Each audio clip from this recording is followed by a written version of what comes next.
গ্রামের সকালের শুরুটা হয় ফজরের আজানের ধ্বনিতে। ভোরের নিস্তব্ধ আকাশে যখন মসজিদের মিনার থেকে ভেসে আসে সেই পবিত্র আহ্বান, তখন ধীরে ধীরে জেগে ওঠে পুরো গ্রাম।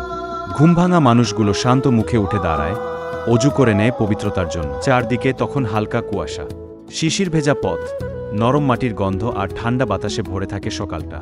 সেই কুয়াশার চাদর ভেদ করে গ্রামের সরু রাস্তা ধরে এগিয়ে যায় মুসল্লিরা। কারো হাতে টর্চলাইটের ক্ষীণ আলো, কারো মুখে নীরব জিকির।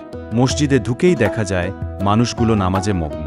সবাই একনিষ্ঠভাবে সেজদা করছে আল্লাহর কাছে, শান্তি আর প্রার্থনা মিশে আছে চারপাশে। নামাজ শেষ হতেই যেন গ্রামের মানুষের ব্যস্ততা শুরু হয়। কেউ চলে যায় জমিতে কাজ করতে, কেউ আবার ভোরের আলো ফুটতেই খেজুর গাছে উঠে রোষের হাড়ি নামায়।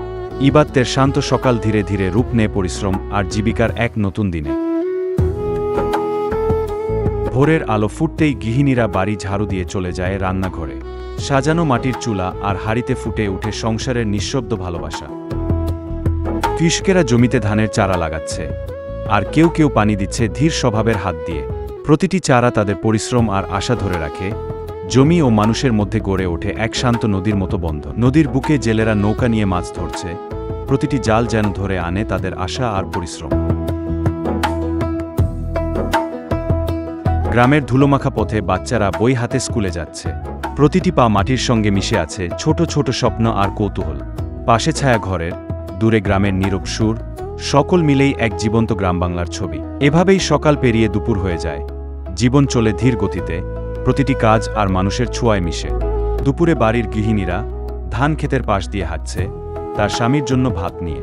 প্রতিটি পথ যেন ভরে আছে যত্ন, ভালোবাসা আর গ্রামের নিঃশব্দ শান্তি। গ্রামের মেলায় অনেক দোকান উঠে, গ্রামের মানুষের হাতে বানানো জিনিসপত্র, রংবেরঙের শিল্পকর্ম এবং পাওয়া যায় অনেক রকমের খাবার। মেলায় ভেসে ওঠে গ্রামের জীবন, আনন্দ আর মানুষের পরিশ্রমের ছোঁয়া।